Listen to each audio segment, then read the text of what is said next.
joining us. Mike, this news was pretty crazy over the weekend. So in your opinion, is Matthew Stafford good enough to lead the Rams to a Super Bowl?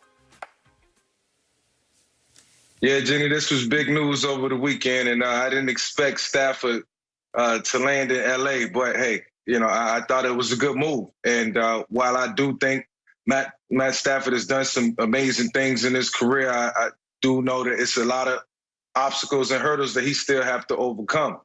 But being paired with Sean McVay, one of the greater offensive minds in the game right now, I think is what he needs.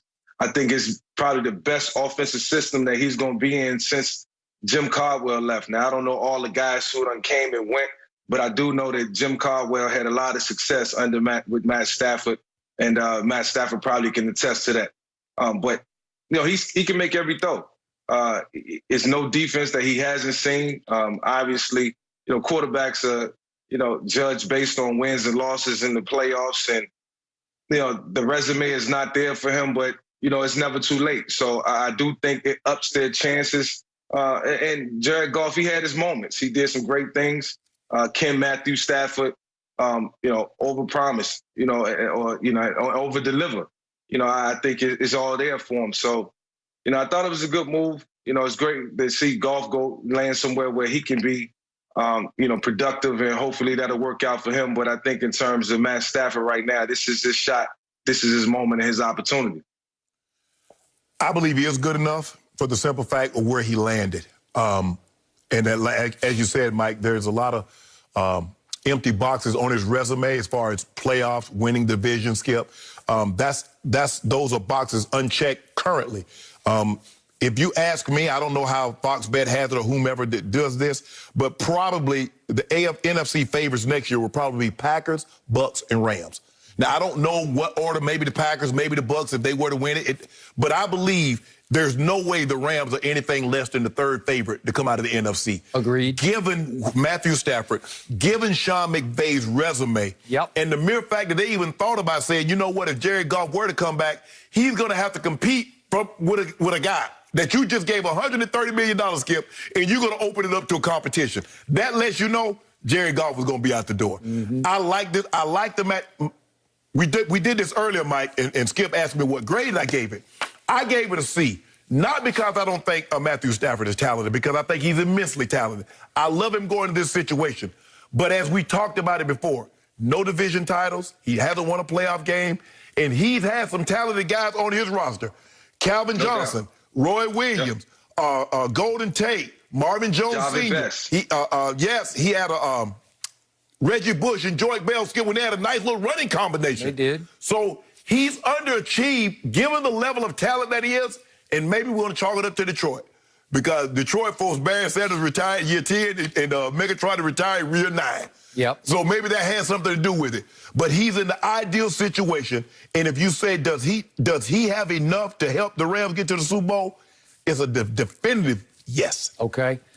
Michael Vick, before I go, I'm going to hand the ball back to you because I want to know what you really think of Matthew Stafford. You've watched him for a long time. You've competed against him.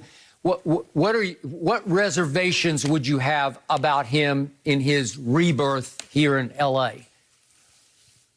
It's funny you asked that question, Skip, because I was just watching his highlights and just in my mind thinking about the battles that me and Matt had. I came to Detroit in 2010 and I knocked him off, and he let me get away with one. He was actually up 14. We spotted him, 2 touchdowns, and I was able to come back, thank God. And in 2012, came down, and I remember vividly the defense, Dominic Sue, Van Bosch. They had some guys who could rush the passer, and I watched Matthew Stafford benefit from a defense that had prowess, that could play all out. And he played really well. They beat us in overtime.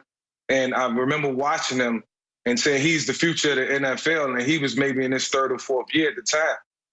But, throughout those years, I haven't seen a drop-off in his production. And like Shay said, some guys have come and gone, and he's had some talented guys around him. But, it comes down to the little things sometimes. It could just be the defense. It could be the coaching staff. It could be the offense. It's always something. And it has to click and it has to gel. But over the years and watching Matt Stafford, I'm pleased with his career. I'm pleased with the things that he's done. I'm happy that he's getting a fresh start and, has an opportunity to play with one of the greater offensive minds in the game in Sean McVay. I agree, which is why I gave this trade an A+, because Matt Staffords don't grow on Southern California trees out here. You can't just snap your fingers and say, I want that guy, and they pulled it off. They had to pay royally for him, but they got out from under a guy that they were done with, another first pick in the draft, obviously, in Jared Goff.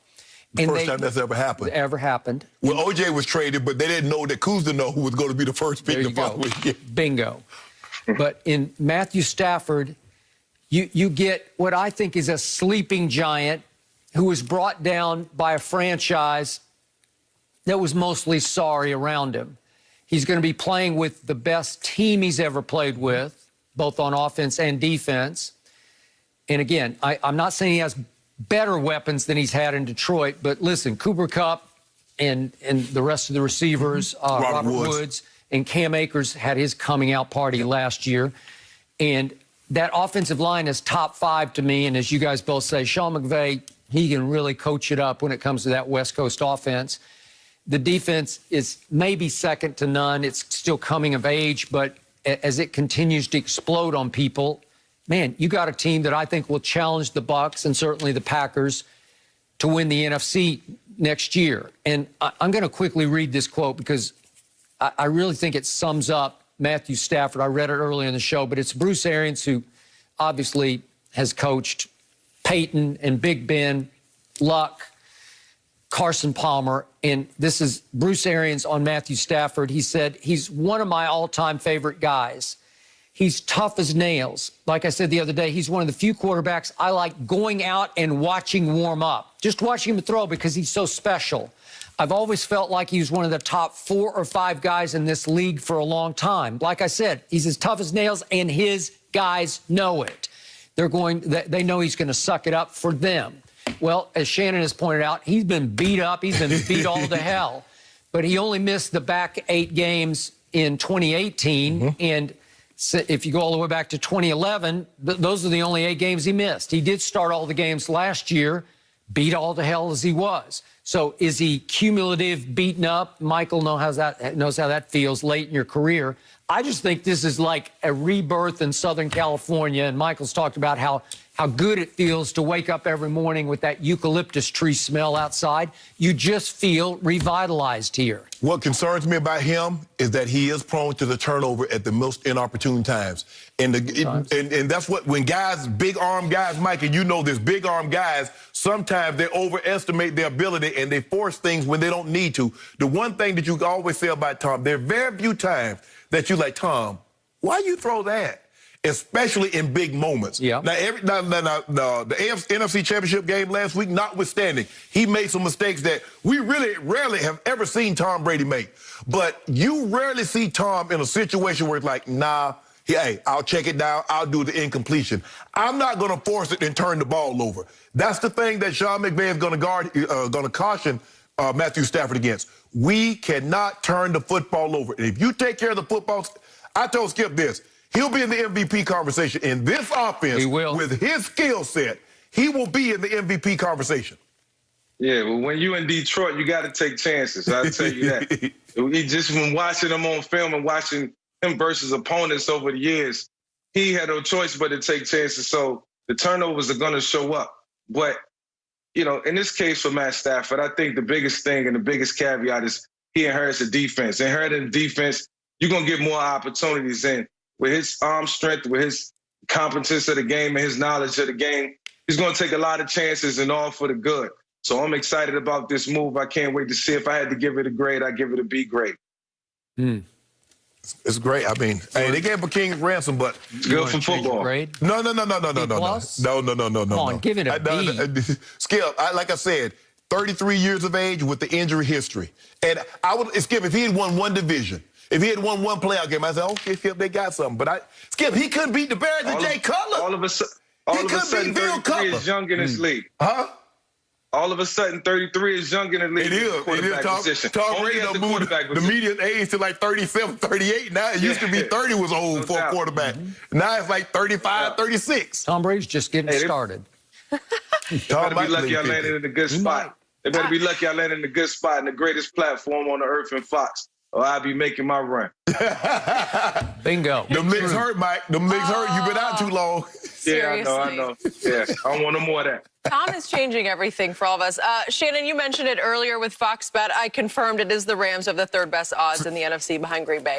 And, of course, Tampa. So, yes, I'm confirming that number for you. Mike, we appreciate your time. We'll check in with you very soon. And we're getting back to LeBron here. Is he trying to hitch his wagon to Brady's greatness? Let me explain that. There's more to it. Next.